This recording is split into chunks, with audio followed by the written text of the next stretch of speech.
Olá, sejam mais uma vez bem-vindos ao canal Secundum Legem, destinado a compartilhar conhecimento e informações atualizadas sobre temas nas áreas do direito previdenciário, do direito tributário e também do direito constitucional. Há alguns dias falamos aqui sobre a união estável e o direito do companheiro ou da companheira à pensão por morte previdenciária. E vimos também que, para que um relacionamento possa ser caracterizado como união estável, é necessário o preenchimento de determinados requisitos legais. E hoje falaremos sobre eles. Fique conosco.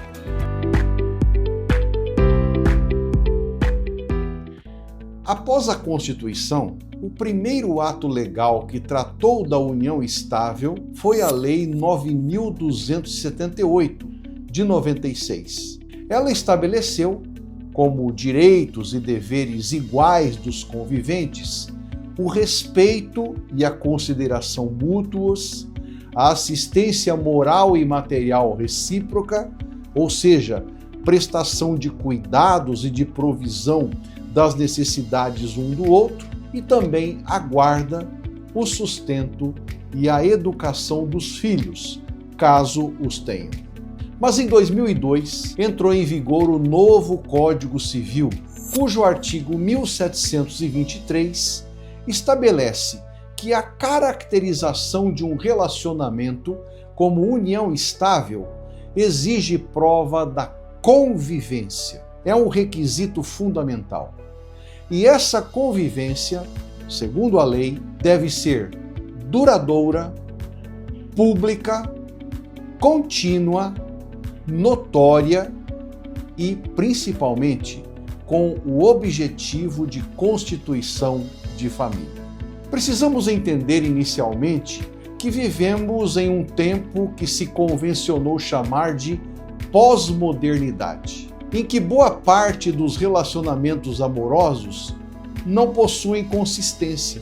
São muitas vezes relacionamentos frágeis e descartáveis. Vivemos na era dos chamados relacionamentos líquidos, que são marcados pela superficialidade, pela falta de compromisso, sem que haja verdadeiramente a intenção de constituir uniões duradouras. É muito comum que os relacionamentos amorosos, muitas vezes, já se iniciam com o casal compartilhando o mesmo teto. Vamos viver juntos, cada qual imaginando o outro apaixonadamente como sendo o par ideal, ou como se diz popularmente, a outra metade da laranja. Porém, esses relacionamentos, não raramente, terminam com a mesma velocidade com que começaram, quando ambos veem que o outro não é exatamente o que se esperava dele. Por isso, se sentem insatisfeitos ou descontentes. E o fato de terem compartilhado o mesmo teto, ainda que durante algum tempo, não é suficiente para dar ao relacionamento o status de união estável.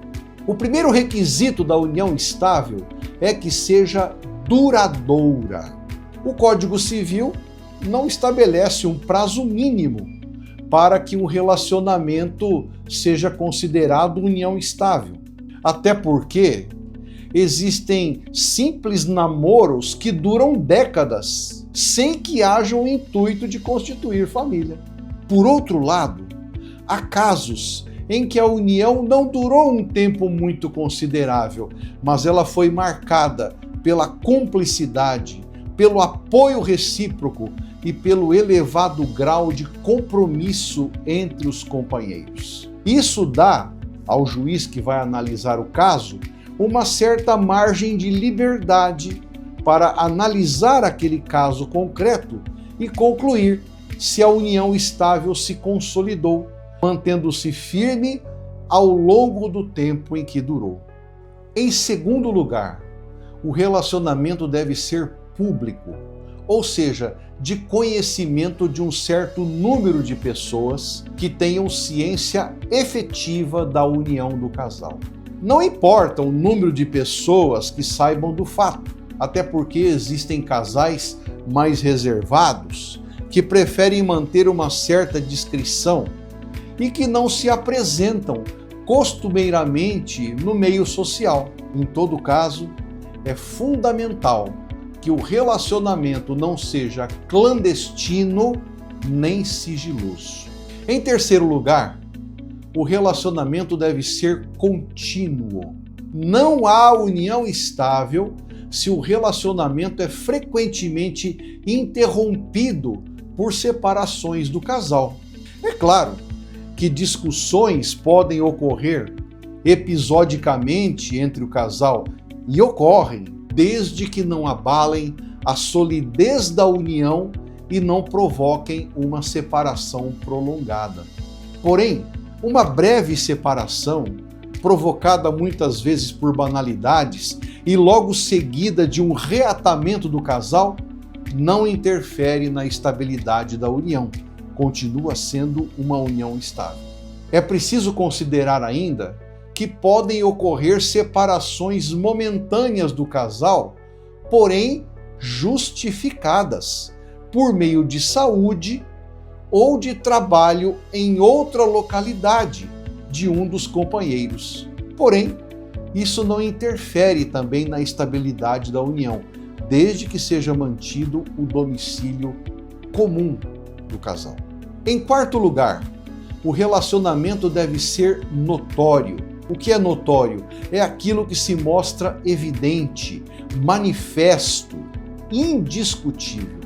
E essa notoriedade se evidencia de diversos modos, como, por exemplo, o fato de os companheiros residirem no mesmo domicílio, de adquirirem bens, móveis ou imóveis, com recursos financeiros de ambos, de terem filhos comuns, caso decidam tê-los, e de serem reconhecidos por terceiros como uma entidade familiar.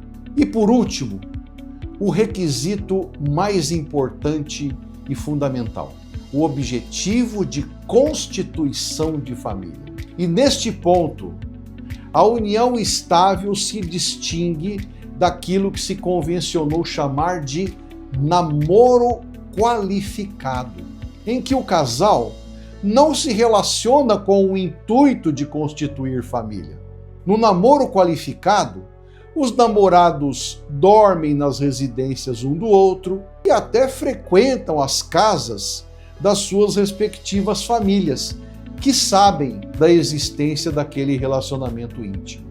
Esses casais saem juntos, viajam, vão a festas, desfrutam de momentos de lazer juntos, cada qual tem o seu trabalho, possuem amigos em comum, não escondem que têm um relacionamento e até se ajudam financeiramente de vez em quando.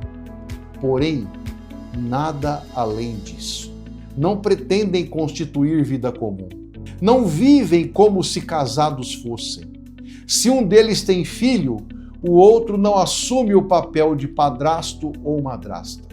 E esses relacionamentos, portanto, não podem ser equiparados à união estável. São considerados como namoro qualificado, conforme a doutrina. Portanto, é preciso cautela na análise de cada caso concreto, de modo a verificar a presença de todos estes requisitos, a fim de que, de acordo com as provas produzidas, o julgador possa decidir com segurança sobre a existência ou não da união estável. Agradeço pela sua atenção, espero que tenha gostado do conteúdo deste vídeo. E, se ele foi útil, por favor, deixe aí o seu like e se inscreva no nosso canal.